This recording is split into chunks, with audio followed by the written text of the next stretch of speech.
Hello and welcome to Auto Arcadia. I am one of your hosts, Thomas, and with me, as always, is the other host.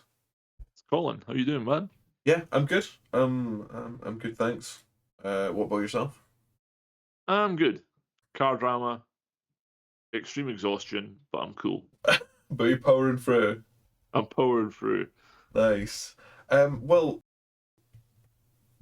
adding to your list of to-dos, what are we discussing today?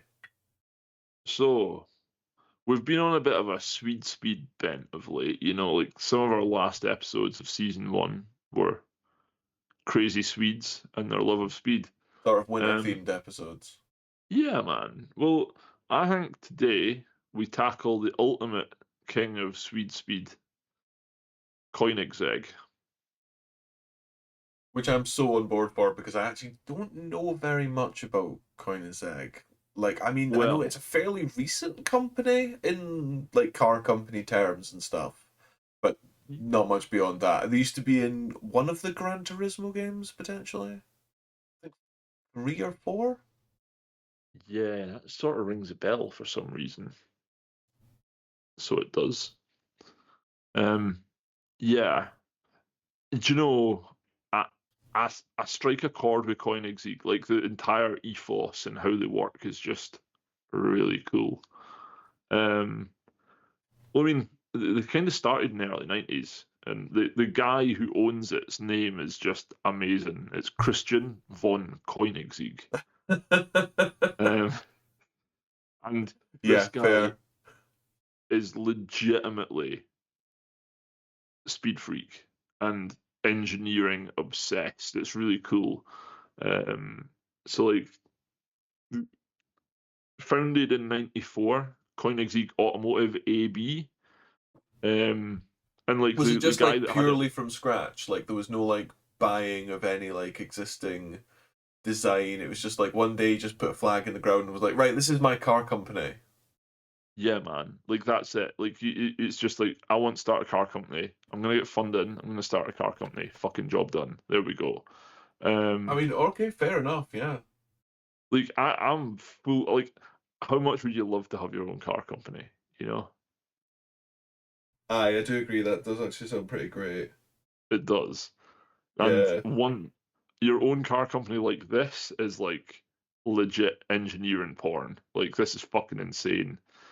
Um, he had Does like a Koenigsegg make philosophy. money? Yeah, man, I think they do. Like, well, they must do because they're still going and they're still like, when we get to like some of the innovation that they've done, holy shit, man! Like, this guy's like single-handedly kind of coming up with the sort of innovation that you see in Formula One. Right, okay.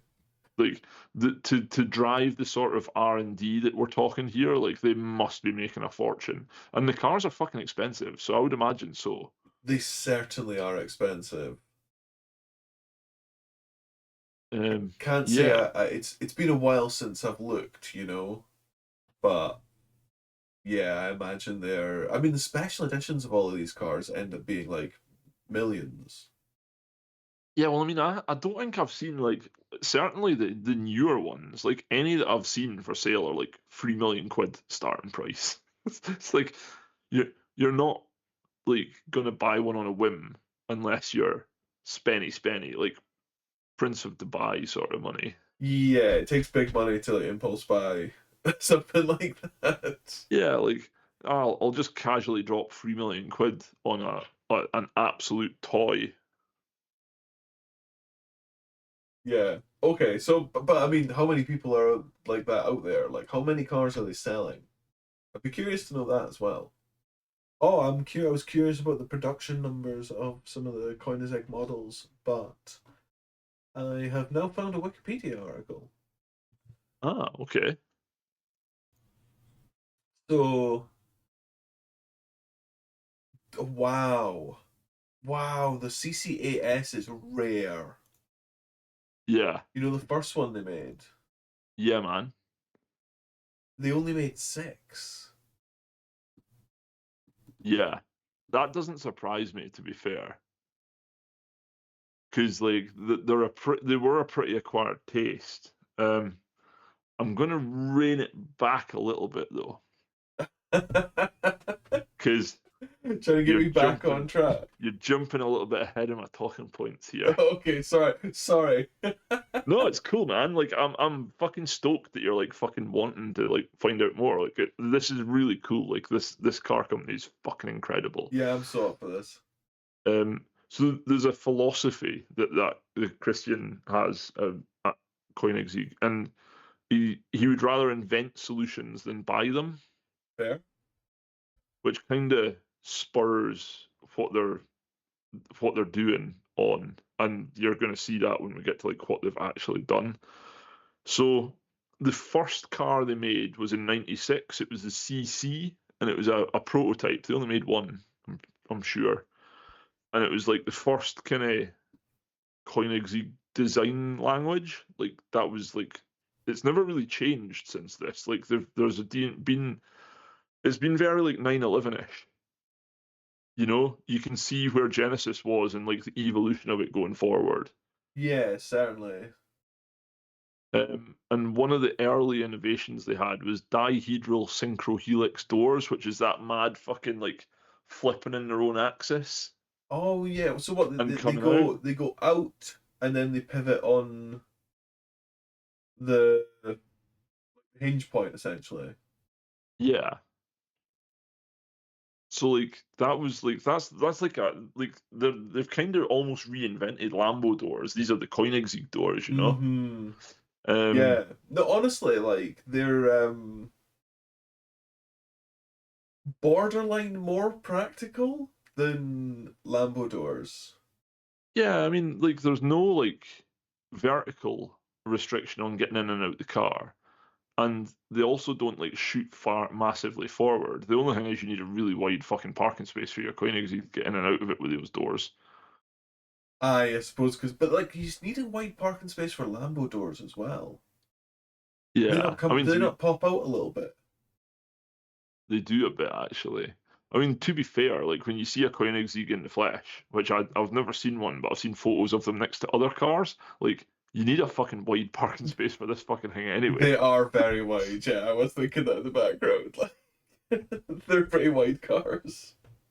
Um, and also like this was like proper like fucking early doors, so it was like improvised tooling and a tiny like production team for it, and like really heavy use of carbon fiber. And this is in like '96, so carbon wasn't really mainstream at this point. Like it was mainstream in probably Formula One, aerospace applications, and then that's pretty much it. Mm-hmm. So that was the And prototype. Was carbon fiber. the prototype was carbon fiber, and quite a little bit of like um, trivia. It was public debut was at the Cannes Film Festival, All right. which is a bit different. Yeah. Not really where you typically release a car.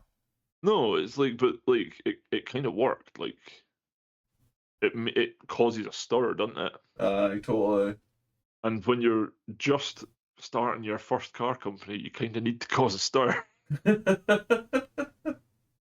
And That's also now, true. Yeah, totally.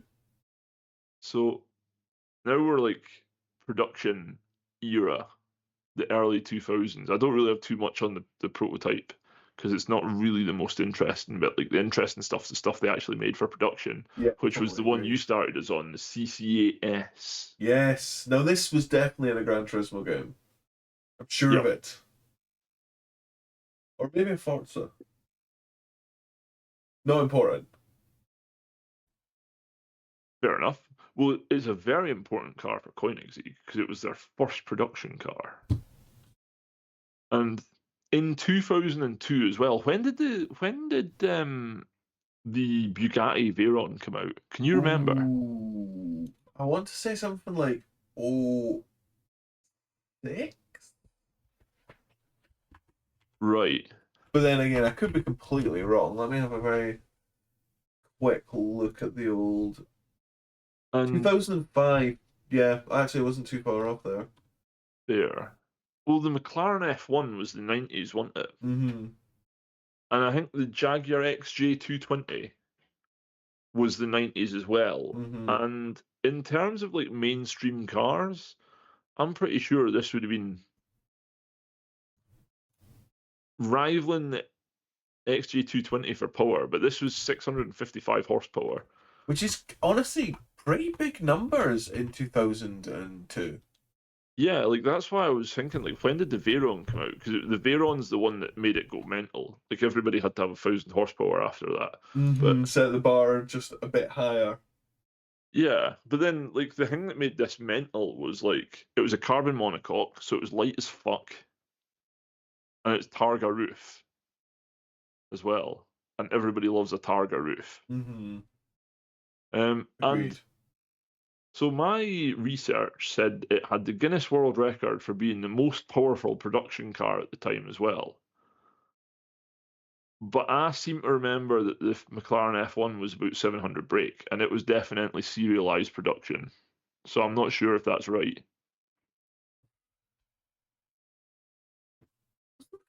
700 brake. I thought it was a lot lower than that. Really, I thought something might be the GTR I'm thinking of, but I was positive that the McLaren F1 was like 700 horse or high 600s at least. 618. Yeah, no, you're right. Oh, fair enough. Well, no, the CC8S did have more power than it then. Yeah, I mean that is kind of one of Koenigsegg's signatures, though, is big power numbers.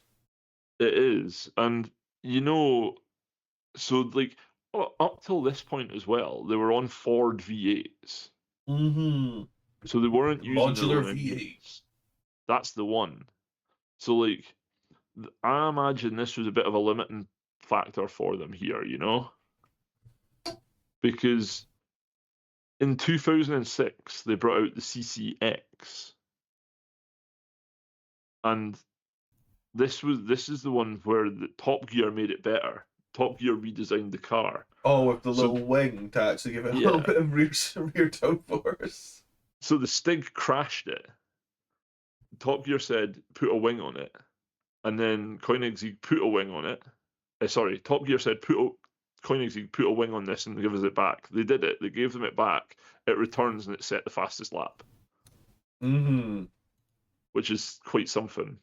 Like your second serialized production car sets the fastest lap on Top Gear test track. Actually, you know what? That's a very, very good point. That's like, because that track saw a lot of big hitters. Yeah, like that's some giant killing shit. That's pretty impressive. Did we skip the CCR? Because the CCR and the CCX were the ones that they actually made quite a few of. So the R was the next one on my list. But Ah, sorry, I've spoiled the surprise. it's all right, man. Hey, it is what it is. But CCX, more importantly, I think this car was quite a big stepping stone for Koenigsegg because it was designed for global homologation. So, like, it could be sold in the US, Yes. which is a big step. Big plus for your luxury supercar Yeah, brand. Totally. and I mean, I think that the CCX was definitely a good successor. Like it was a good follow up. They kept crazy power figures. They made them even higher. The design language got like a little bit refined, a little bit kind of like modernized. Because the CC8S, I like the way it looks, but there's definitely something of it being stuck in like the just around the turn of the millennium. yeah, like there's something very 2000s about the Very, design. very early 2000s about the design. It's really captured. Oh yeah, like you look at it and you're like, it's aged beautifully, but it's of that era, you Yes, know. yeah, totally, totally agree with that. Yeah. And the second reason I think CCX was like big moment for Koenigsegg, it was the first in-house Koenigsegg engine powered one. So this Oh, is when interesting. they made their own V8 for this one, and this is really the stepping stone for like what kind of happens after this, which is where it goes all fucking funhouse mirror insane shit, which is just fantastic. Okay, tell me about it. So in 2007, they then went to the CCXR, right? Right. And this is where you kind of see them starting to be a bit more cutting edge. So in 2007, bearing in mind, I think this became big in the aftermarket in like maybe 2018, 2019. E85 biofuel capability, over 1,000 horsepower. That's the two big ones here. So it's like they're experimenting with alternative fuels in 2007, and they've got over 1,000 horsepower. So the Bugatti Veyron came along with 1,000 horsepower, and Christian von Koenigsegg was like, "That's a bit of a limp-wristed effort, gents," and was like, "Here's one with 1,200 brake horsepower." That's nuts. That's kind of crazy, actually. And the numbers just get more silly from then on as well. Yeah, like What when get me is the way that they get these power figures out of like a kind of just like a V8 configuration or a V12 rather than like the V6 the W16 was like there's a lot of engine. yeah, But then like again this like is oh sorry man. no, you go on. I was gonna say then again it depends a lot on what fuel you run, how much power these things make. Yeah, I would, yeah, like if you're on shit fuel, it's a lot harder to make good power reliably. Hmm. The other thing as well is like this has been a bone of contention for me. Like I've never liked the Bugatti because they were like, oh, we need all this to make 1,000 horsepower, and I'm like, people in the '90s were making that with a 3 liter 2J, you know, or 2.6 RB26, you know, they Like were getting them. it wasn't such a mythical figure. No, like if you were in the know, it was like this has been happening for a while with much smaller budgets than you have. And Koenigsegg came along, like the third car they ever made. It was like, yeah, we've just smashed that with half the cylinder, well, fucking a third of the cylinders. And yeah, Yeah, when you think about their cars, the progression is kind of intense because they go from like what 650 horsepower to what like almost 800 to then they start bouncing up to 1,000, then it's 1,200. yeah, and that's in less than a decade. Like that's insane. It's kind of absolutely wild, actually. I do this era of Koenigsegg though. Do you think they owe a lot to Top Gear? Like, do you think Top Gear kind of made this perception of them being like these Widowmaker insane cars? Like, I mean, maybe, yeah, because also this stuff happened kind of when Top Gear was very, very popular and like had worldwide syndication. yeah, and like you see it like a lot. Like, um, what was I made a point about this in an episode previous. It was like the C63 being shit because it's just insane, whereas the M3 is like a scalpel compared to it. Or like the FN2 Type R being crap because it's got a, because they didn't give it any more power and they technically downgraded the suspension, but in actual fact, it's a much better road car than an EP3. Hmm. Like, there's a lot of that Top Gear is kind of influenced, and I think they have a lot to answer for with certain things. Yeah, the fact was secondary to the story, essentially. Yes, that's an exceptional way of putting it. I totally agree. There's like loads of stuff that Top Gear was objectively just like wrong about, but still very much enjoyed the show. Oh yeah, no, I'm not knocking it in any way. Like, it was fantastic. Dave ruined it through monotony. Um, Yeah, yeah, I agree. It was on too often for its own good. for anyone not in the UK, Dave is a TV show. We're not just bagging on some random motherfucker called Dave. Yeah, it was a TV channel. I don't know if it still exists, man. but it was a TV channel that existed for a number of years on TV that would just show repeats of like Top Gear and just kind of other kind of misc British shows. It still exists. Does it still exist? Yeah, it's still there. It's on Freeview, man. Because like whenever I have to go and like sleep in a fucking hotel because of work, Of course, I'm yes. like, Freeview, Dave, there we go. It's Dave or Film 4. That's the only things that make hotel life fucking livable. Yeah, I agree. There's a lot. That's not very much on TV at the moment. It's There bad. really is not. It's fucking naff. Anyway, but this is supposedly about cars. It is. So we're on the CCXR. Yeah. So again, it's like design language, just evolution of everything's getting a bit more aggressive each time.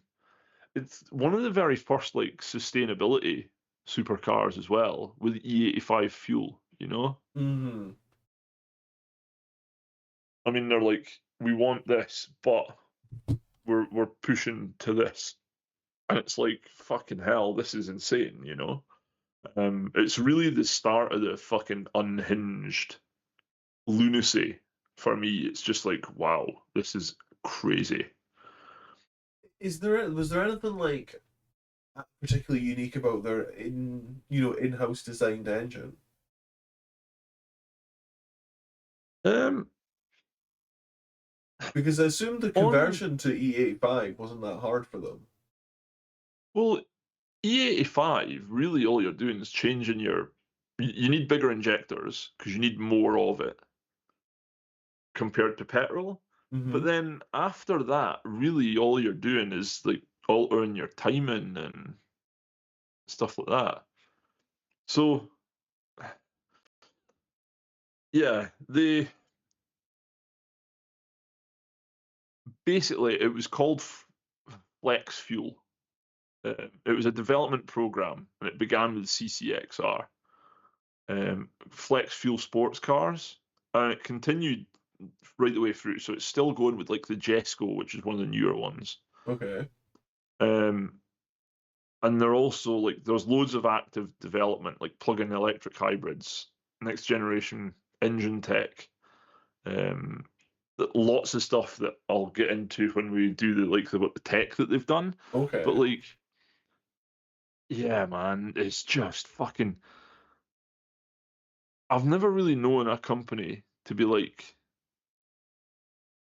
this is what we're doing, um, and what we're doing is just horsing on with fucking innovation.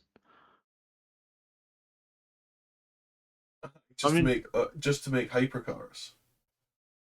yeah, like that's it. Like they're almost not interested in anything else. They're just like, yeah, we're doing this because it's gonna be fun, and you know that's it. Um, I mean, yeah. So the first engine they made was a twin supercharged V8 engine.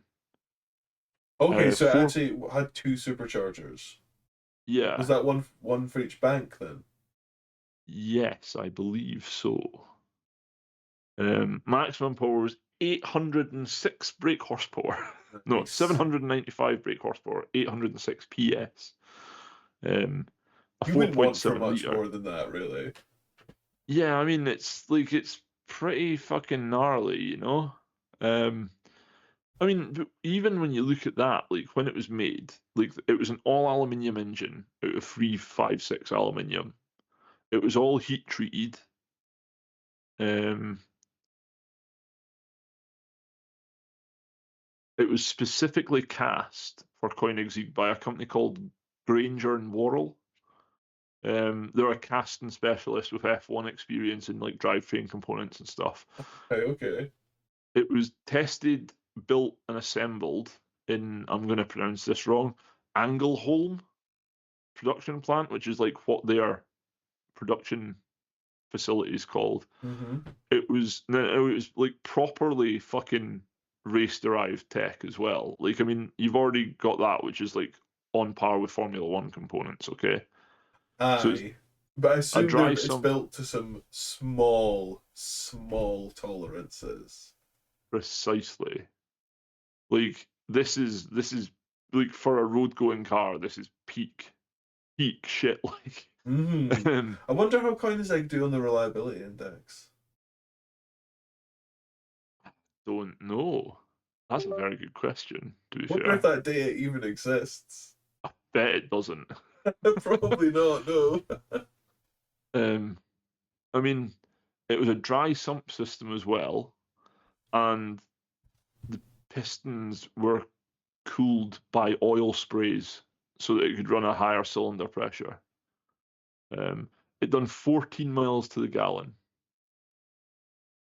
I mean, I'm not offended by that number. No, like, It's I at mean, least double digits. the thing here is like the thing to remember here is like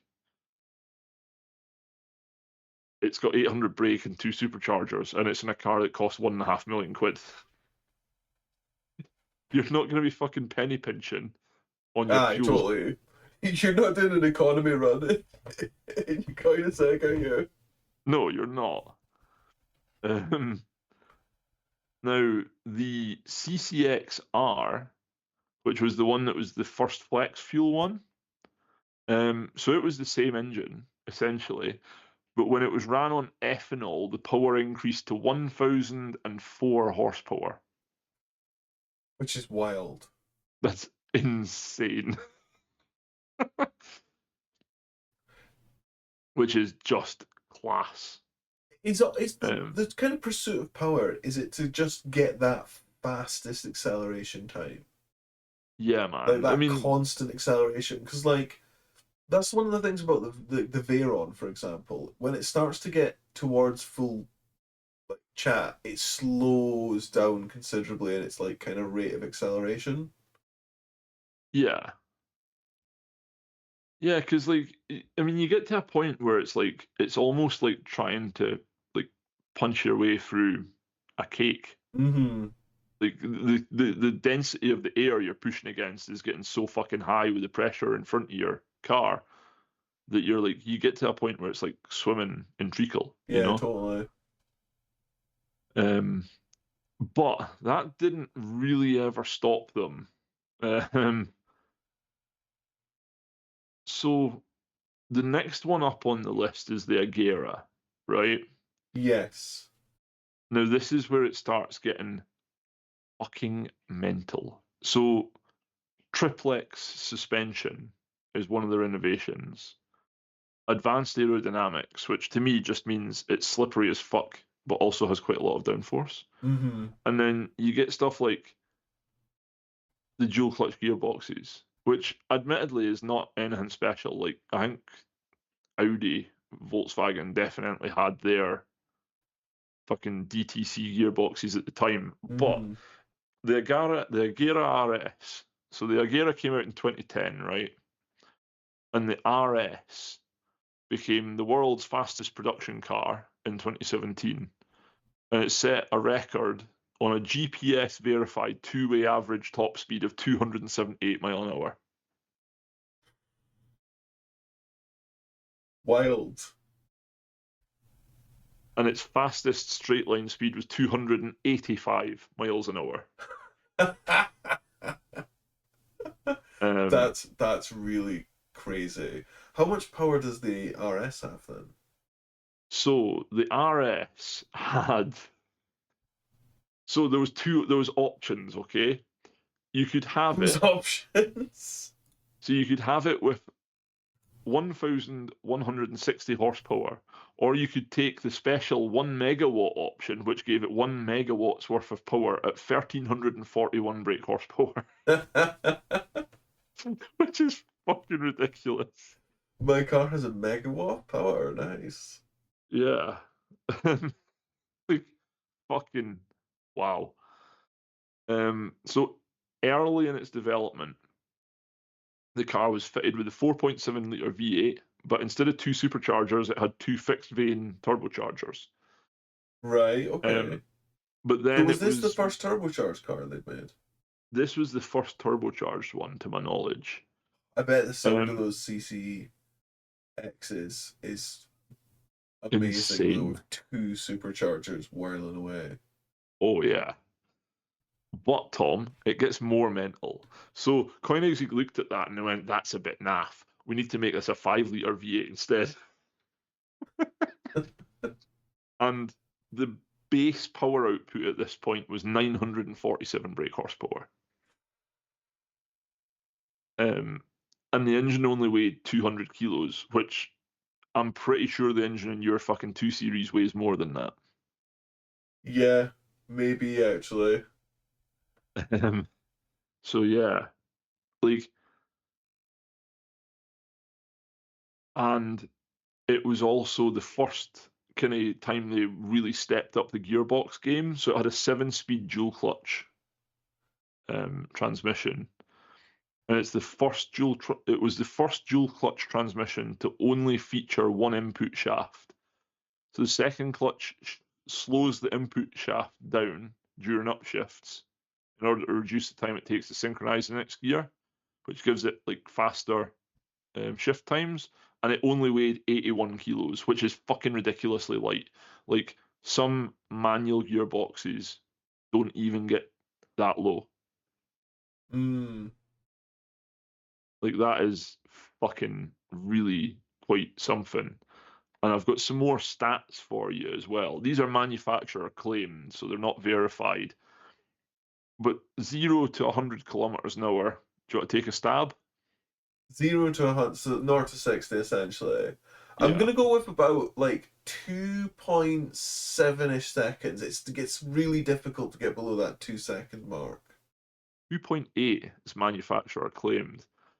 So now 0 to 124 miles per hour. What do you think? 124. The 0 to 200 kilometers. Uh, about 4.5. Oh no, you're miles off there. 8 seconds, but Oh that's right, that's okay. fucking fast to be fair. And the production model, which was just the normal Agera, was only 249 miles an hour. So it was slow as fuck, basically. It's but a shopping trolley. Yeah, it was fucking so slow, it was unbelievable. Um, and then like the R landed in like 2011, 2014, which was like that's the one that was like 273 miles per hour. Um, and it had an adaptive rear wing, and it made at 155 miles an hour, it made 300 kilograms of downforce. That's quite impressive. It's quite a lot. That's quite a lot. Yeah, there. Do Um, you know what I think Koenigsegg do a good job at making like high downforce cars not look like they're high downforce, if you know what I mean. yeah, no, they look very sleek. They're not covered in like winglets and all that shit. Like, Yeah, just shit tons of splitters everywhere and diffusers everywhere, and it just looking like a bit of a mess. yeah, no, definitely. Like, there's something very clean and very slick about the entire look and the production of them. They look what you would want your fucking hypercar to look like. You know, Mm-hmm. they look incredible, like that big wraparound windscreen, but they also don't look like a 4-year-old designed it. Um, Yeah, that I wraparound have. windscreen is absolutely crazy. It's so nice though. It must be so nice to sit in there and just look out. Like the view you must have is incredible. Yeah, in your little speed pod. Yeah, man. Now I also have some more insane figures for you here. So the Agera R broke 6 world land speed records for a production car in 2011. So it Okay. broke the 0 to 300 kilometer barrier, which is 0 to 186 miles per hour, which is done in 14.53 seconds. Okay. It broke the 0 to 300k back to zero record, in which it went from 0 to 300 and back to zero in 21 seconds. Wait, that means that was like 6.5 seconds from 300 to 0. Yeah. Oh, I bet that's unpleasant. I bet that's I bet, deeply, deeply unpleasant. oh yeah, I bet that was uncomfortable. How did you crash your Koenigsegg? Well, I braked so hard that I passed out from the G-forces and then crashed. So the braking performance required to maintain that was enabled by the stability of the Agera. Now, a Koenigsegg test driver and drivetrain technician called Robert Serwanski, um, who was recorded by a passenger who's a guy called Rob Ferretti, proved this by doing 300 kilometers an hour, letting go of the steering wheel and braking down to zero, and the car never moved. Wow, that's actually crazy. That's That's insane. some great like stability control. Right, I've got some more insane numbers for you. I'm not done yet. Like, this is the thing that I absolutely love about it. Like, it's just insane. So the Agera R, it has specially developed Michelin Supersport tires, okay? Okay. And out of the box can develop lateral cornering forces of 1.6 G, That's really impressive. over 1.5 times the force of gravity, pushing sideways against you in a hard turn. Not insane amount, but way more than like loads of like normal cars would not even come close to that. No, you're doing really well if you can get to like 0.9 of a G in a normal car. Like, and that's not out of the box. That you're talking like legit supercars to get to that level. I mean, you think if you put a set of like race tires on this, like super softs, you're getting 2.2 G. Like you're getting up to the two mark, you know? How close are the special super sport tires to slicks? Is a question Oh. though, because like some of those road tires are very semi slick. Yeah, I mean they're probably gonna be closer than anything else you're buying off the shelf, like. I mean, you'll be able to buy them off the shelf because they're a Michelin tire. Like they'll be supported, but yeah, I don't know. I would say Um, the local dealership will have them in stock though. no, I don't think they would. Like you're not going down to Quick Fit and putting them on your Corsa. Put it that way. Yeah, Um, and I've got a few wee more bits of tidbits for you here. So the 2013 version of the Agera R premiered at the Geneva Motor Show, and it had carbon fiber wheels, more mental aerodynamics and engine upgrades. So it went to like 1,124 horsepower on E85, and the flex fuel allowed the ECU, so you could run it on like E85, but then if you couldn't get hold of it, you just put normal petrol in, and it would just alter everything to that's like. quite cool. Yeah. On standard low octane fuel, the power is reduced to a measly 947 horsepower. Oh, that's deeply So gutting. pedestrian. Yeah.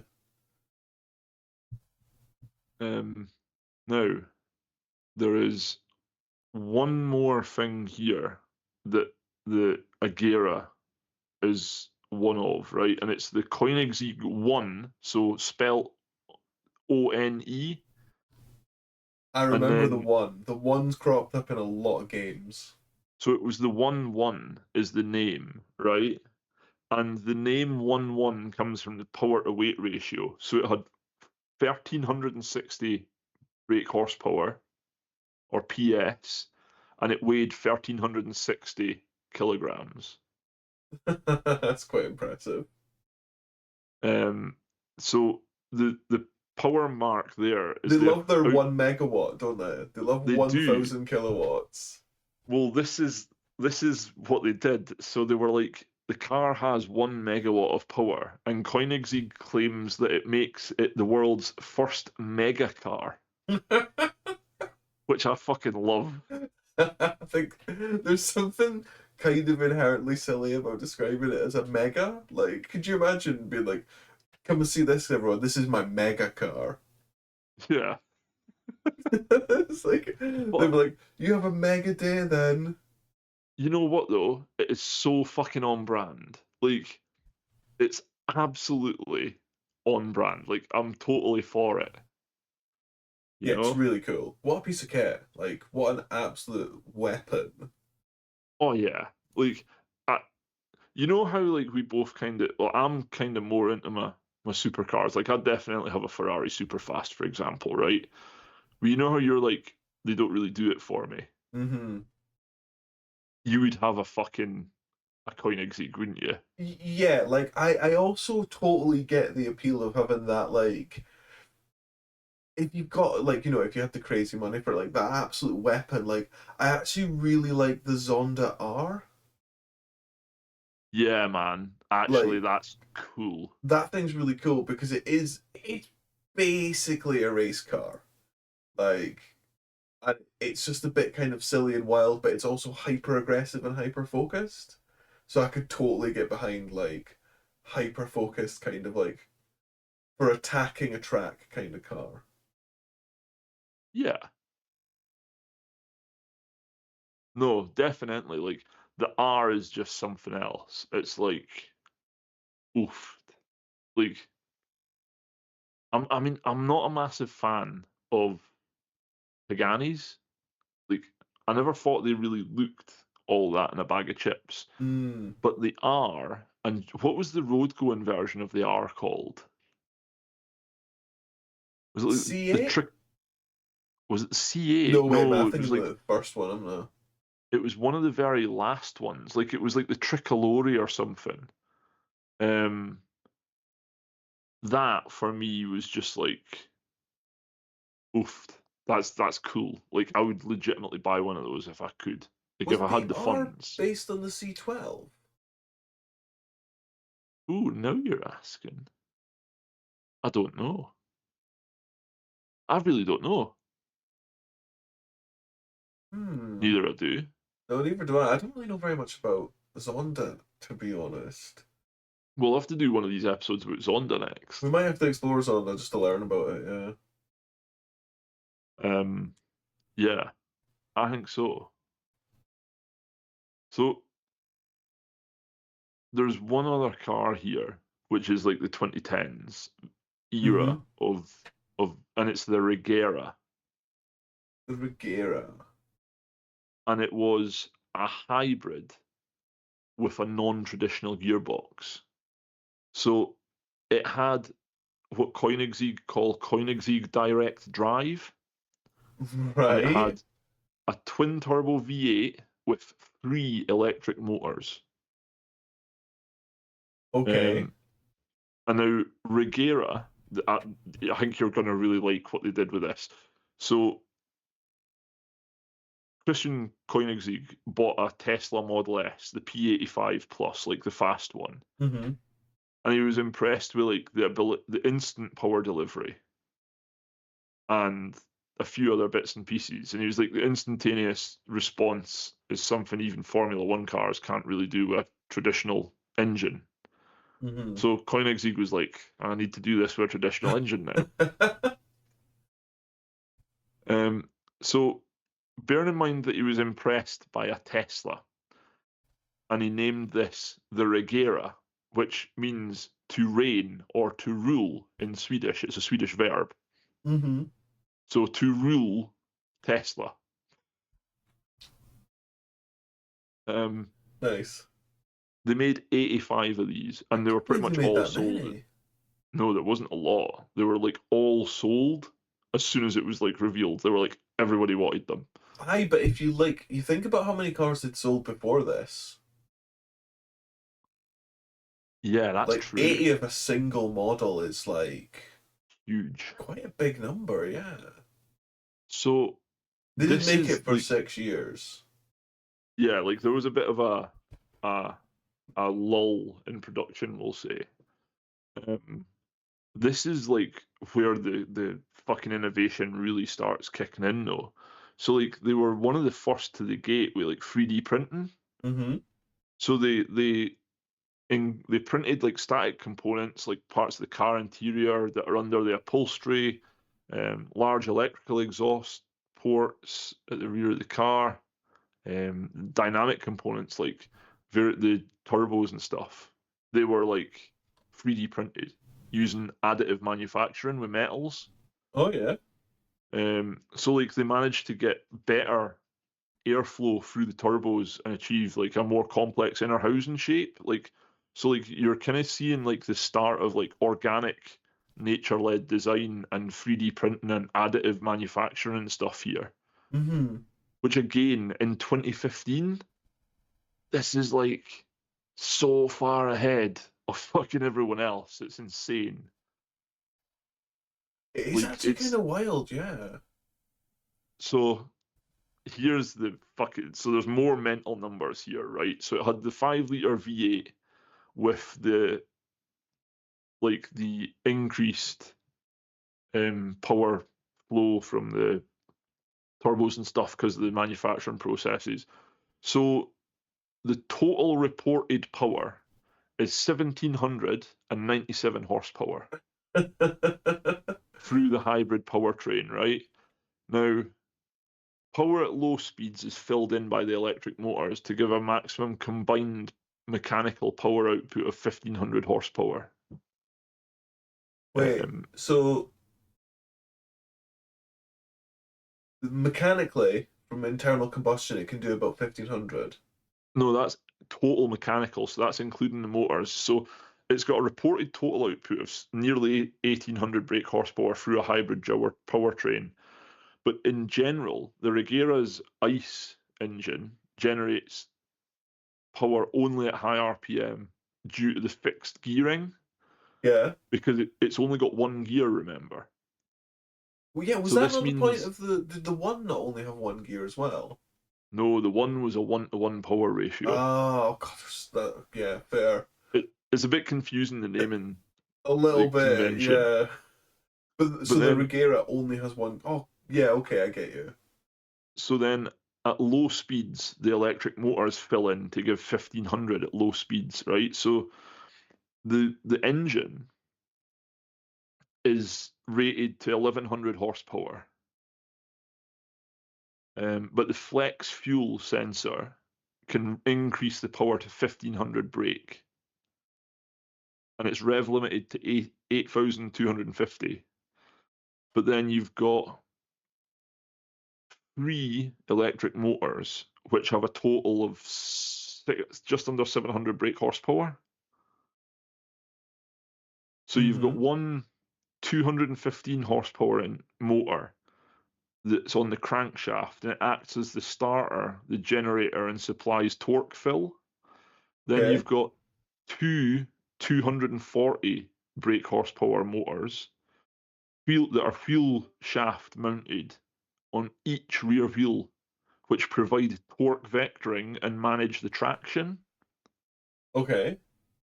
And those are powered by like an 800 volt, 4.5 kilowatt battery. And it was the first 800 volt production car. Koenigsegg claimed that the battery pack is the most power dense battery pack ever created for a production car. And under braking, kinetic energy recovery, the Regera can generate up to 150 kilowatts of power to recharge the battery during braking, Cool. which is fucking wild. What what size were cars before the 800 volt? I don't know because I don't like I know a lot of them were like 4 and 600. Like I think the early ones were probably a couple of 100 volts. Right, I got you, I get you. I get Um, and then you've got the gearbox. So you had this was the direct drive. So it doesn't have a traditional multi-gear. It's a single speed fixed gear transmission called direct drive. you. So Right. it's got a 2.73 to 1 reduction ratio. So for every rotation of the crankshaft, so the crankshaft will turn 2.73 times for every 1 rotation of the output shaft. Mm-hmm. So it speeds below 30 mile an hour. The wheel shaft electric motors propel it through the use of a hydraulic coupling that lets the like the V8 and the crankshaft mounted electric motor slip. In reverse, only the wheel shaft motors protect the car. Then above 30 mile an hour, the RPM of the crankshaft mounted electric motor and the V8 are proportional to wheel speed through locking the hydraulic coupling, which So is wild. the hydraulic coupling lets the motor and the electric motor slip, Yeah, and in reverse, it's just electric motors. yep. And above Um, 30, what was that again? and then above 30, it locks up and the wheel speed becomes tied to the RPM of the V8, but with electric infill. Ah, okay, I get you. Interesting. Yeah. Fuck like it's just so interesting, man. I'm just like, That's this is yeah, it's like the what I find kind of fascinating about it is all of the the design, engineer design and planning and like thinking about it, modeling.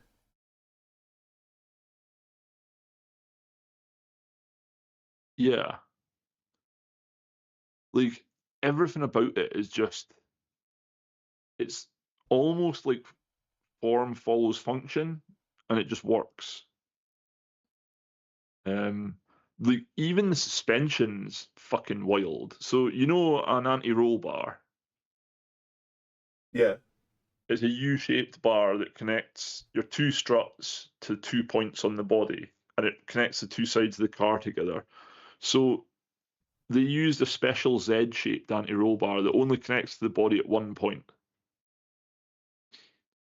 and it right, had triplex damper suspension, which means the rear suspension has three shock absorbers.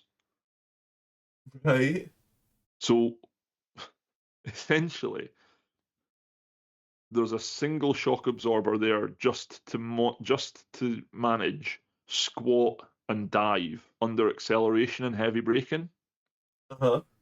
And then you've got one shock absorber for each wheel at the back that is then dealing with the actual suspension. And Right, it's all interconnected. So the third triplex rear damper provides anti-squat and anti-dive. Oh no, wait, sorry, that's wrong. So the rear damper, the triplex, provides anti-squat, and yeah. anti-dive under heavy braking is achieved by obliquely mounting the top wishbones in the front of the car. But because they couldn't like get the same mounting position of the top wishbones at the back of the car, that's why they invented triplex suspension. They were like, we've got a problem, we'll just invent our way out of it. Yeah, totally. Okay, so the um, front can't dive because it's the way the wheel geometry is set up is it just doesn't want to do it can't like tilt forwards. Pretty much, yeah. And the rear just has like more shock absorbers to basically manage the squat. Yeah. Fair enough. Um, Now I've got some insane numbers for you on the Oh, Regera as well, more silly because numbers. it goes from 0 to 60 in 2.8 seconds. It goes from 0 to 124 mile an hour in 6.6 seconds. 0 to 100. It That's quite goes fast. from 0 to 186 miles per hour in 10.9 seconds. And it gets to 249 miles an hour in 20 seconds.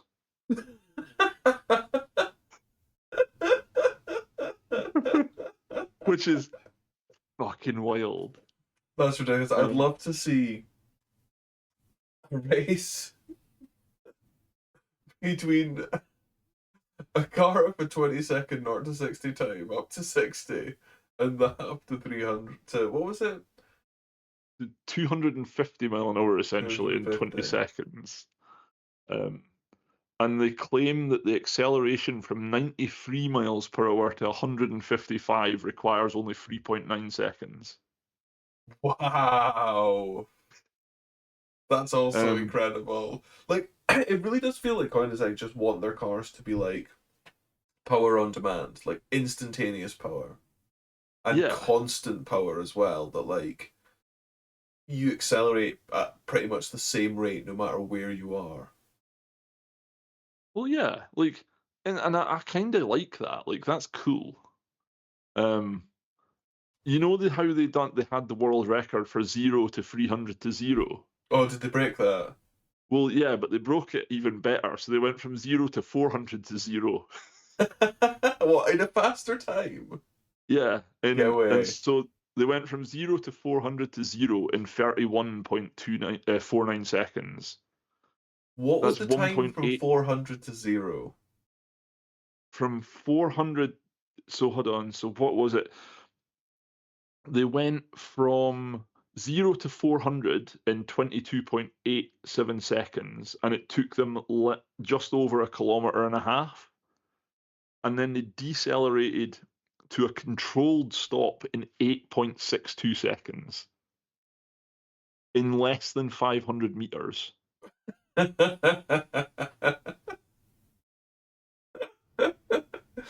Oh. But then, so in 2023, that was in 2019. Then in 2023, they were like, we're going to try again.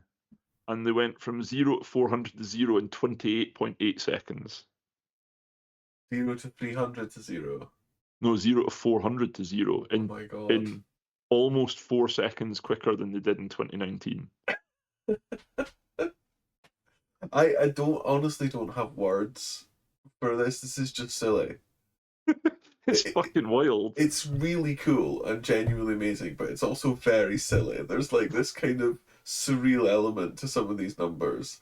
I can only imagine what it's like to be in that car while it rapidly accelerates and then rapidly decelerates. I imagine that's probably not good for you.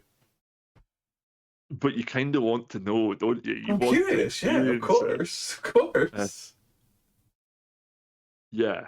And then it just gets more mental as we get into the 2020s. Um, so in 2020, well, in 2019, the Jesco became a thing. Now, the Jesco is, well, it's fucking mental. So there's two different variants you can buy. There's the Attack and the Absolute. The Attack has loads of downforce, and the Absolute is meant to go as fast as humanly possible. It has the LST, which is the light speed transmission, which instantly changes gear, Wait, and it was what? How does designed that to. work? I'll tell you. And it was designed to break the 300 miles per hour plus barrier. Ooh. God, we got to that pretty quick, didn't we? Yeah, they're not fucking about, you know, like um, Like, when were they trying to break the 200 barrier?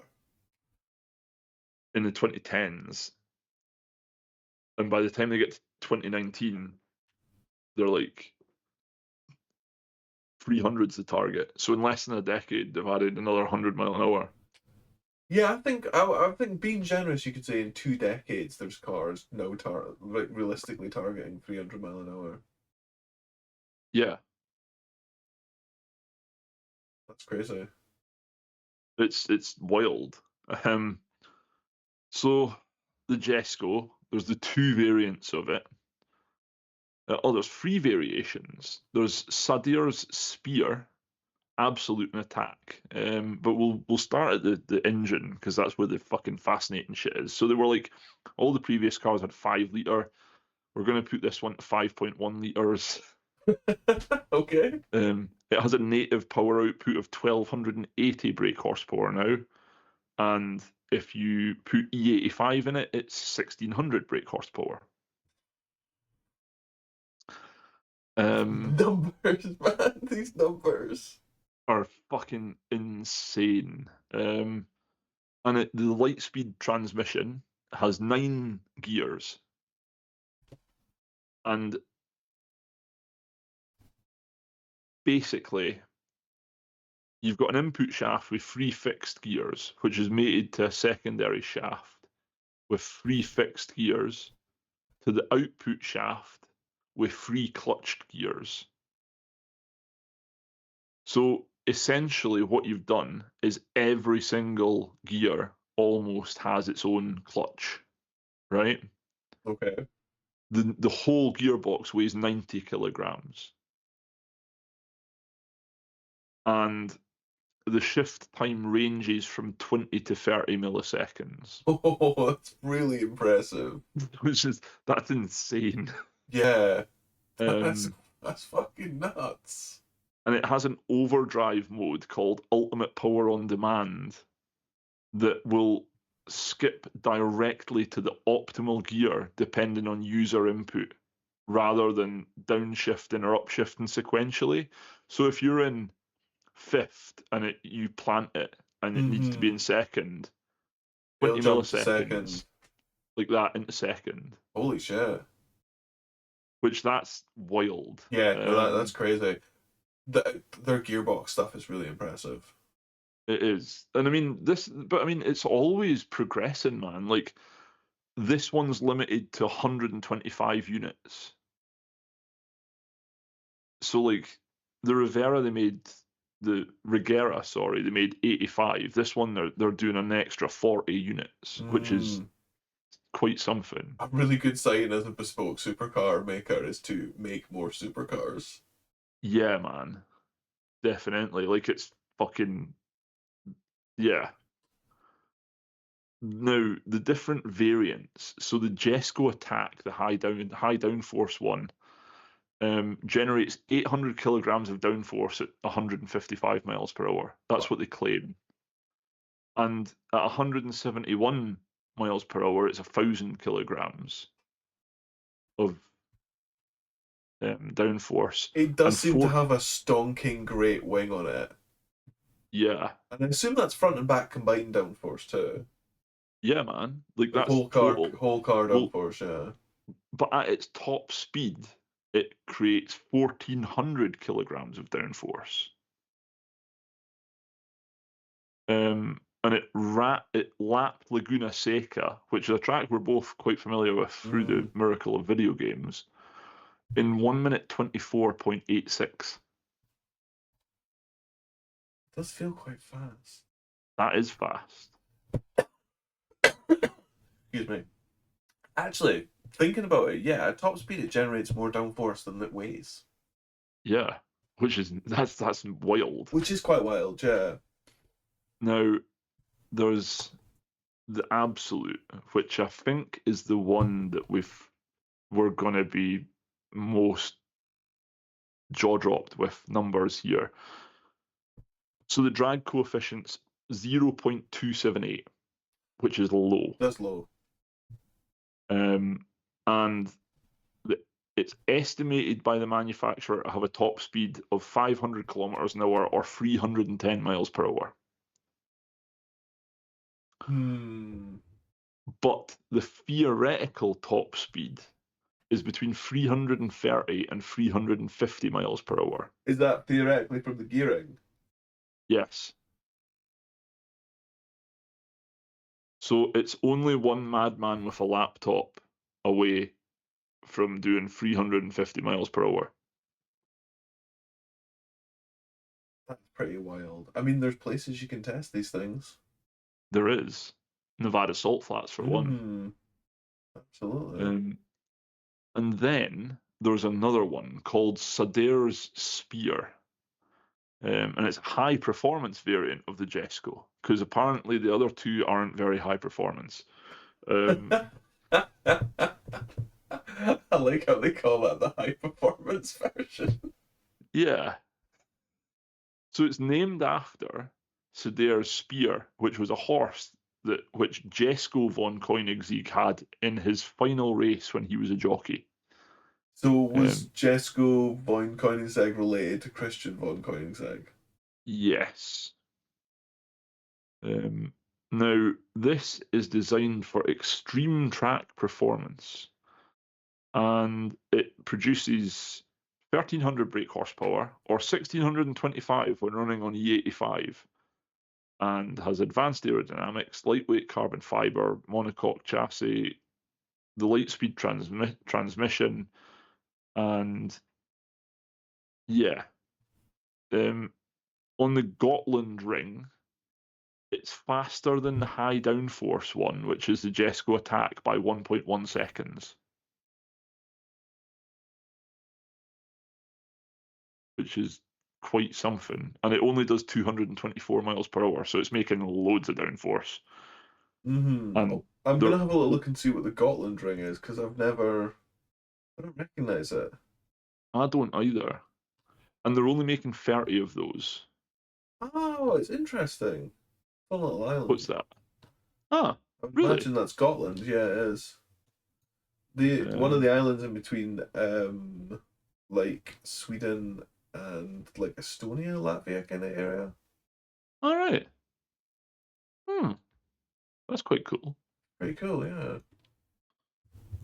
Um, there's only two more cars on my list here as well. And one of them is the Gamera, which is a four-seat Koenigsegg, and it has the tiny, friendly giant engine. Wait, what? The tiny, friendly giant engine,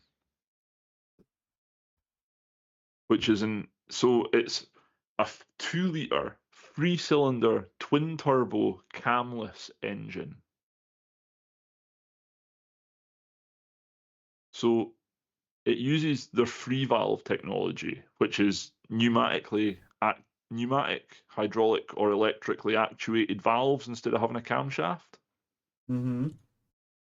So each valve can be controlled totally independently of every other valve. The power output's 600 horsepower from 3 cylinders. It's meant to be low emissions and designed for the Gamera as part of a hybrid system. Oh.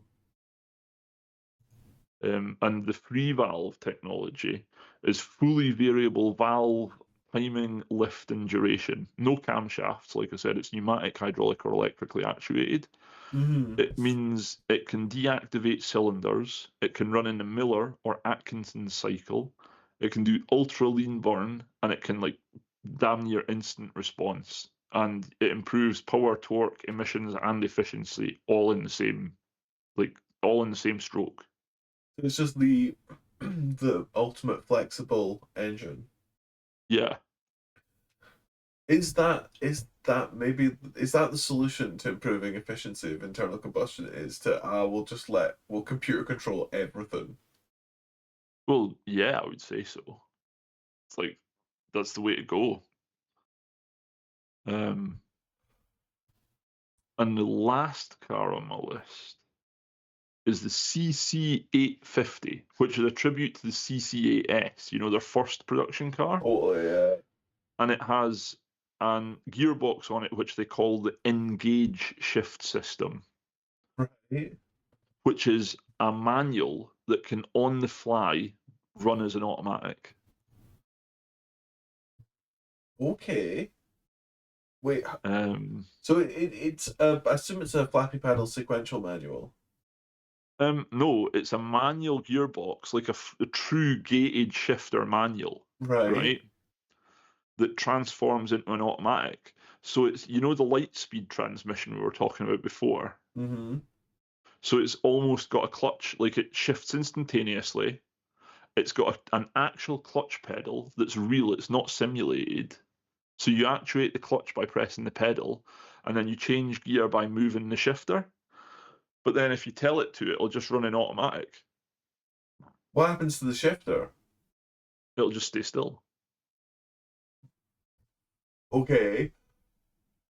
But if you've shifted into, say, thirds, but then let it go into auto, what happens when you go back into manual? Well, it doesn't matter because the gearbox doesn't have to shift sequentially. It works like an actual manual. So you can block change from like second into fifth.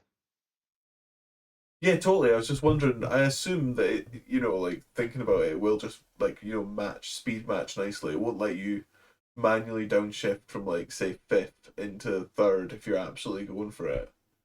yeah, like it'll have loads of safety built into it. But like, do you know this is like if this caught on, this is genuinely like this could be the holy grail for car enthusiasts. I do totally. I really see the appeal of this. Like it very much see the appeal of like a manual gearbox that you could just like toggle onto automatic whenever you wanted. Yeah, With a near like, instantaneous shift time as well would be really nice. but then you don't have that disconnect because you're still using a clutch, so you're only shifting as fast as your leg can move. You know, so like it's literally the best of both worlds, which Kind of is is, yeah. it's a beautifully elegant solution to a problem that didn't exist in the first place. And you do love Um, those. I do. I love them. It's class. um, yeah. I mean, we're kind of in the depths of like their innovations. So like we went over like the tiny friendly giant engine and free valve. They're in-house V8, right? So like very compact, very lightweight. One turbo response. So like looking to achieve any levels of response. Mm-hmm. Um, I do extremely love how they durable. stick with the V8. They just use that 5 liter V8 for everything. Well, it's like you don't really need anything more, do you? Like it pretty much does what it needs to do. Um, it's kind of hard to argue that they should move away from it. Yeah, I mean it's been pretty successful. And like instead of like what I absolutely love is instead of downshifting, they're just like, no, instead of downsizing, they're just like, no, fuck that. We'll just make it more efficient. Like we'll take the camshafts off and throw them away. It's like that approach. It's like we want to have our cake and eat it. We do not want to like have to compromise performance and engineering integrity for anything. Like that whole like we're not led by accountants sort of theme. Mm. Like it shows what's possible if people actually try. Yeah, that's true. There's not that much money getting spent on that kind of innovation, really. Yeah. And it kind of begs the question, like what the fuck are all these other car manufacturers doing with these massive, like billions in R&D budgets? Like, They're researching what people want to buy. So they're telling designers to design more sort of SUV looking, but very much still just a normal cars. but you know something, right? How much of that is because that's what you were able to buy, because that's what was the easiest route for manufacturers to achieve what was a regulatory goal? Wait, what do you Like, mean you've lost me there? so like, if instead of everybody having to go to like a 1.3 cylinder, a 1.3 liter three cylinder engine, everyone could still have their 2 liter four cylinders, right? Oh, you're so right, because you see like loads of 1 liters, 1.3s, 1.5s now. Yeah. And It's a, like like, a race to the smallest displacement. yeah. But like, instead of doing that, why didn't people do away with camshafts? Like, the thing is, like, that free valve technology, right? Pneumatics, hydraulics, and electric actuators are not new technology. They've been around in various forms for between fucking 200 and 100 years, Yeah. depending on the technology of it. You know what I mean? It's arguable that pneumatics and hydraulics are been around since the Roman times when they Yeah, were I building get fucking you. hydro viaducts and stuff, because that's all hydraulics. Um, so like that's not new technology. And see if everyone started using that, economies of scale would kick in so fucking quickly. It'd be dirt cheap. Yeah, I suppose like pneumatics always puts people off because of like leaks. Yeah, but I mean, you see it in my Merc. How many fucking coolant leaks have I had in the time I've owned it? quite a few. Mm. I mean, I'd posit if it was well designed, it wouldn't be much worse than that. It couldn't be much worse than that. But I mean, if you went to electro pneumatic, then at that point there's nothing like an electric. You've got a piezoelectric fucking actuator. That's it. Like Mm. Yeah, it's literally an that does make it way more reliable and a lot easier to replace bits as well. Yeah, man. Like it's modular. You can replace one unit at a time. You can unbolt a single actuator and replace it. Mm-hmm. And like you could standardize that across the entire automotive industry. Yeah, no, I 100% see the appeal. The That's what, like but like, the whole like the valves and the camshafts. There is something that does inherently make it an internal combustion engine about that. Like it's very like it's what you think of, if you know what I mean. yeah, But I do think that they are bits that are very prone to going wrong. yeah. Especially when you've got Germans designing fucking There's the timing most chains. complicated system they can for it. Yeah, But like, God. so like, here's the thing, right? This is what I'm kind of this is the thing that really irks me about electrification is clearly based on what we've just spoken about there. We are nowhere near optimization of internal combustion engines, right? And it's arguable that there's not really anything changed in the last 70 years, you know? Not been. I mean, yeah, there's been development, but there's been nothing like properly revolutionary. I mean, turbos were pretty revolutionary. Yeah, but I mean, they were around in the Second World War, the aircraft were using them Yeah, yeah, that's very for, true. That's very, very true. um, I mean, actually in the early 1900s, admittedly it was superchargers, but Bentley supercharged, they had Mm. like a big massive fucking stately home on wheels that had a supercharger bolted to the front of it. Um, but yeah, like there's so much that could be optimized. Like just that alone. And like I know people are like big into we shouldn't overcomplicate stuff, but at the same time, like everybody likes high RPM.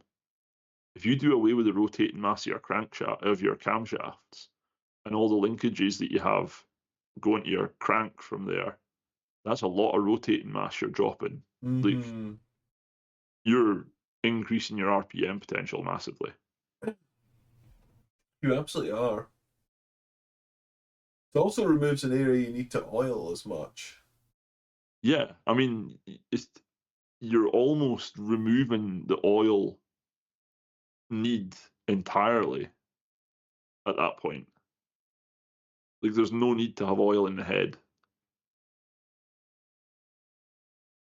A little bit splashing around your valve springs and stuff, but I mean, apart from that, I mean, you might not even have valve springs at this because you could have electro pneumatic closing of the valve as well as opening, which I would Mm-hmm. argue is you would do as a matter of point.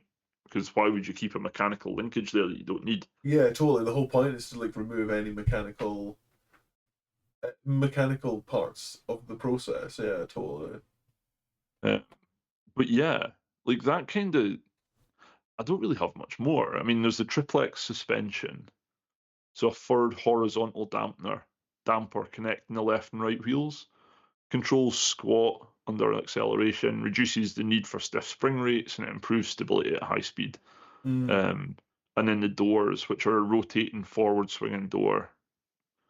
It reduces the parking space needed, and it's like signature Koenigsegg design. That's pretty much all I've got in my talking points for Koenigsegg. But Fair. I yeah, mean, no, I've learned quite a lot to be honest. I have you actually didn't became? even know. There's some Koenigseggs very recently that I am not familiar with, Yeah, like the Gamera and the C850. Like, never heard of any of them. Yeah, like that's a pretty recent one. That was like 2022, and to be honest, it probably sold out before they could really have done anything with it. Yeah, probably. But I mean, there's like the Chimera, which is based on the Agera RS. So like our list of stuff, you've got the CC, the CC8S, CCR, CCX, CCGT, CCXR. Then you've got like there's loads of special editions. Um, I mean, I've kind of stuck to their greatest hits because, like, if you talk about stuff like the Quant, which was a solar concept, Right. and there's one called the Trevita, but it's really just a version of the CCX. Right. But like the Gamera looks pretty gnarly. It's a four door Koenigsegg. It's actually got to be pretty cheap as Koenigsegg go as well. It's got to be 1.9 million. Oh yeah, we never really talked about the price, but what was the most expensive version of the Koenigsegg of anything? Oh, fuck, I don't know. I'm gonna have to Google that one. Most expensive. So I assume you're kind of looking at between the 1.5 to 2 million mark for most of them. Yeah. Well, the CCXR Trevitia, which is the one I just told you about, Mm-hmm. was the most expensive Koenigsegg ever built with a price tag of approximately $4.8 million. It's quite a lot. Um, Although I'm just checking to see if there's not more. So a CCR, the base price was 650,000. A An Agera R will run you from 1.5 to 2 million quid. The Gamera's got to be 1.9 million. A Regera is 2.1. An Agera RS is 2.5 million. The 1.1 is 2.85. The Jesco Attack's 3.5. The Jesco Absolute is 4 million. And then the most expensive one's the Travitia one. Um, it was it, 4 the million. reason the reason it was so expensive is because it had diamond coated carbon fiber finish. Right, okay. So Was unlike that to any toughen it other up a little car, bit, or just to make it sparkle? so it was basically bare carbon fiber bodywork, but it was infused with diamond dust to create a shimmering effect in sunlight. Which that is just absolute fuck you money. Yeah, it's very over the top. That's like I am literally just dick measuring with the world at this point. um, yeah, but I love it. Like it's very Koenigsegg, you know, over the top, insanity, and I'm there for it, man. I like it. Fair, absolutely fair. Do they offer their cars in whatever color you want, basically? I think Koenigsegg's one of those companies that if you go to it, you can basically have whatever the fuck you want. Like, I reckon Yeah. those prices are all starting prices. Like, if if you go in there and you say, I want fucking diamond encrusted headlights and I want gold inlays on the dash, they'll be like, sure, no problem. He's a couple million, you know? Yeah, but I think the like what's in the book is what you can start with. It's Yeah. before customization. And there is no customization options. There's not like different paint choices. You just like pick a paint and we'll do that for you then. Yeah, like if you can think it, we will do it. That's pretty much how this works, I would say. Like if you think you want your car to look like this, or you want this feature on your car, we'll do it. You know, if you want a fucking inflatable Teletubby that comes out the roof, fuck it, we'll do that, you know? I think it's very much that sort of thing. There's Yeah. not really any request that would be too big. God, to have the money to just be able to go and like, I want it all. I always, you always think about some of these insane combinations people go for, like like their interior and exterior colors and like weird little trim things they ask for. But maybe people honestly just don't care. Maybe like, oh, that'll do whatever. Yeah. Oh my god. Right. So I'm about to send you two adverts. Okay. Um, and these are legit. Like, if you had the money, you can go and buy these right now. You could phone them up, and for what they're asking, I would imagine you could probably phone them up right fucking now, and someone will answer. Okay. Which, for context, listeners, we are currently 10:15 at night. And for what these cars are selling for, I reckon if you phoned them up now, they would answer and go, "Yeah, not a problem. When do you want it delivered?" Yeah, it's kind of like yes, sir money, isn't it? It is. Tom, see if I ever win Euro Millions. I'm not going to tell anyone, but there will be clues. Subtle clues.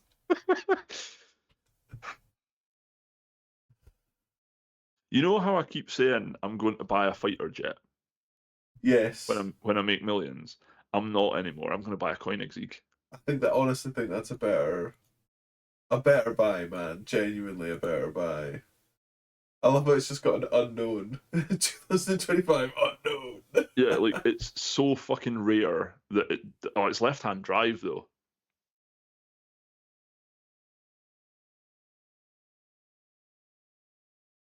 Do you think, right, either of these adverts would respond to the automatically generated message of "Hello, I'm interested in this car. Is it still available?" Do you know what, right? See if I had the money, I would go down to view them and I would rock up in a fucking gig shirt with scabby old jeans on and like fucking Converse trainers or something, and I bet they'd tell me to fuck off. Probably yes. Like, I would not show up, like, I would not be going to see that, like, in a Savile Row suit with, like, an entourage around me. I'd be rocking up common as muck, being like, I want to fucking road test that bad boy. Give me the keys. Like, but you know what? I bet that would actually probably get you somewhere there because I reckon these are like the sort of money you have when you're buying these. You're the sort of guy like it's not old money, it's old money, not flashy money. I don't know. They're quite flashy cars. Yeah, but like you kind of have to be into them to buy a Koenigsegg. Like if you were just wanting a flash car, you buy a Lamborghini. I mean, Lamborghini's definitely got more brand recognition, 100%. I always wonder about these like premium high end luxury car dealers. They surely cannot be sitting on all this stock. This must be like you know consignment. Like selling on behalf, if you know what I mean. I don't know, man. Like it's it's easy to underestimate what sort of fucking money is actually just floating about that you don't realize, you know? Like, oh man, I'm on the official Koenigsegg dealer website in the UK, man. I didn't know they had one. They do, and the website is flashy. Cars for sale. Oh yeah, they're sitting on stock, man. And like so like an idea of what they're sitting on. There's a 2015 McLaren P1 GTR, a 1990 Singer Classic, a 2008 Lamborghini Reventon Coupe, Oh, we're looking at the same one right now. a Regera, a Gamera, and a Jesco. Like I would buy the Gamera as a family car and the Jesco as my weekend car. Are you not tempted by a wee Hummer H1? Nah. God, I can't believe how little power that thing generates. Do you know the problem with stuff like that is you have to have a tiny penis to own one. Like, Do you think the Koenigsegg is a tiny penis car? absolutely not. Do you know, right? Out of all the cars on this list that are tiny penis cars, I would say the Hummer H1, the Phantom Drophead, Mm. and the Reventon are tiny penis cars. When I see if I seen somebody driving a McLaren P1 GTR on the road, I'd be like, tip of the hat, sir, a man of taste. The same with the Singers, or a Porsche Rennsport RSR, like tip of the hat, good sir. I mean, the Dodge Charger SRT Hellcat, I'd be like, clearly you fuck your cousin. But yeah, like no, That came out of absolutely nowhere. I'm sending you a link. but no. Yeah, no, there's a lot of tiny penis cars here. Urus Performante, Aventador, a Rolls Royce Cullinan, Bentley Continental, a Cullinan, a Urus. Yeah, there's a lot of tiny penis cars here. But then There is quite a lot. there's a lot of like what I would class as absolute chode, like a Ferrari Testarossa, and a 335 Spider. Like those are ropey buys. Sorry? Those would be ropey buys. Like I don't think that would be a good purchase. You don't think a classic Ferrari? That's not a classic though. That's 90s. Yeah, Like no, but that's they'll become classics. Time does march on. yeah, that's true. I mean, what I'm seeing here, there's lots of 911s, which are just Mm. I'm not going to say a bad word about a 911. There's Have you seen Ferrari the Carrera Superfast. GT? The Carrera GT is something else. See, Like that's the one I would want, you know? the Carrera. Yeah. I mean, there's a nice Pagani Utopia there as well. Honestly, for my sins, I quite like the Mercedes-Benz AMG one as well. Oh no, I'm with you on that one. I'm with that. That's cool. We might want to end the episode because I think we're just going to turn we into should degenerates now. we should totally end the episode, yeah. Yeah.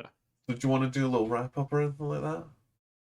Yeah, man. So we've spoken a little bit about Koenigsegg and A lot about Koenigsegg. oh, do you know what, man?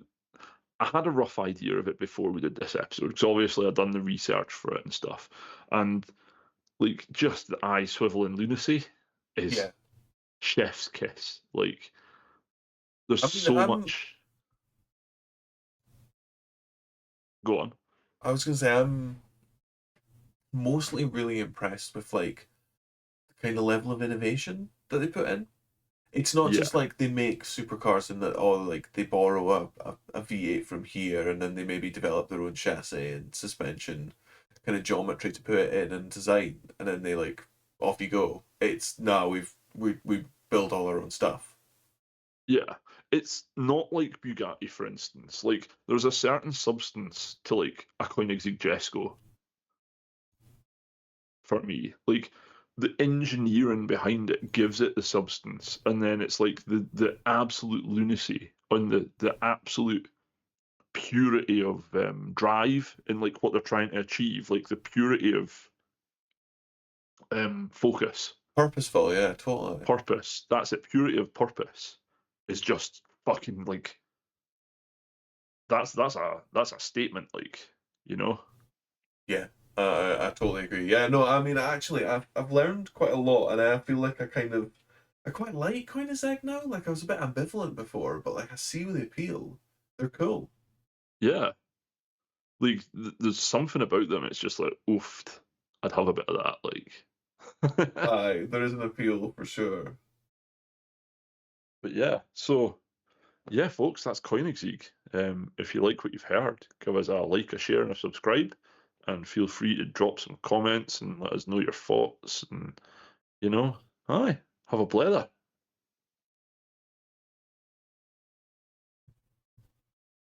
Toodaloo.